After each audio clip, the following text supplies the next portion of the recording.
Hello everyone, কেমন আছো তোমরা সকলে? আশা করছি সকলেই ভীষণ ভালো আছো, সুস্থ আছো। আর আমিও কিন্তু বেশ ভালো আছি। অনেক দিন বাদে চলে এলাম তোমাদের সাথে একটা ছোট্ট ব্লগ শেয়ার করতে। গলার ভয়েস শুনে তো বুঝতেই পারছো গলার অবস্থা কিন্তু ভীষণ খারাপ। আসলে লাস্ট কদিনই প্রচণ্ড পরিমাণে ঠান্ডা লেগেছে, আর প্রচণ্ড পরিমাণে কিন্তু কাশিও।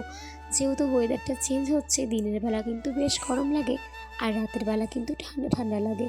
সেই জন্য ছোট বড় সবারই শরীরটা খারাপ করছে। যাই হোক, আজকে বিকেলবেলা গিয়েছিলাম একটু ঘুরতে। ঘুরতে ঠিক না, গিয়েছিলাম একটু চা খেতে। আর এরকম মাঝে মাঝে একটু বিকেলবেলার দিকে ঘুরতে বেরোতে কিন্তু বেশ ভালোই লাগে।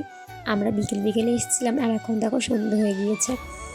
ব্লগ করব বলে কোনো ইন্টেনশন ছিল না, হুট করে মনে হলো একটু ভিডিও ক্লিপ নিই, তোমাদের সাথে শেয়ার করতে পারবো। আমাদের কিন্তু চা খাওয়া কমপ্লিট, আর আমার ছেলে দেখো এখনও বিস্কিট খাচ্ছে বসে বাবার কোলে। তো এখন যাবো একটু আমরা বাজারে। আজকে না আমাদের এখানে হাট বসে, তাই ভাবলাম একটু চাও খেয়ে নেব, তারপর কিন্তু একটু হাটের থেকে বাজার করে বাড়ি চলে আসবো। আর এই জায়গাটা না ভীষণ সুন্দর, আমার তো খুব ভালো লাগে। আর আমার ছেলের কাণ্ড দেখো, পুরো বিস্কিটটা একেবারে মুখের মধ্যে ঠুসে নিয়েছে।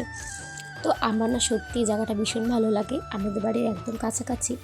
আর দূরে দেখো এটা কি ধোঁয়া না কুয়াশা আমি বুঝতে পারছি না, এজন্য একটু ভিডিও করছিলাম তোমাদের সাথে শেয়ার করবো বলে। তো তারপর ওখান থেকে বেরিয়ে পড়লাম, ছেলেকে ভালো করে চাদর দিয়ে ঢেকে নিয়েছি, যেহেতু ঠান্ডাটা এখনও আছে আর ছেলেরও একটু ঠান্ডা লাগা রয়েছে। তো সেই জন্য একটু চাদর দিয়ে ওকে ভালো করে ঢেকে নিলাম, যাতে একটু হাওয়া না লাগে। আমি কিন্তু অনেক দিন পর ভিডিও করা শুরু করলাম। আমি কিন্তু বেশ কদিন ধরে সোশ্যাল মিডিয়া থেকে একটু দূরে ছিলাম। আমার ইউটিউবে কিন্তু ভিডিও দেওয়াও আমি বন্ধ করে দিয়েছিলাম, শর্টসও দেওয়া বন্ধ করে দিয়েছিলাম, আর ব্লগ দেওয়া বন্ধ করে দিয়েছিলাম একটু প্রবলেমের কারণে। তো এখন থেকে কিন্তু আবার আগের মতন ব্লগ শুরু করলাম। তো তোমরা কে কোথা থেকে আমার ভিডিওটা দেখছো একটু কমেন্ট করে জানিও। আর আমার ভিডিওটা তোমাদের কেমন লাগলো সেটাও কিন্তু কমেন্ট করে জানিও।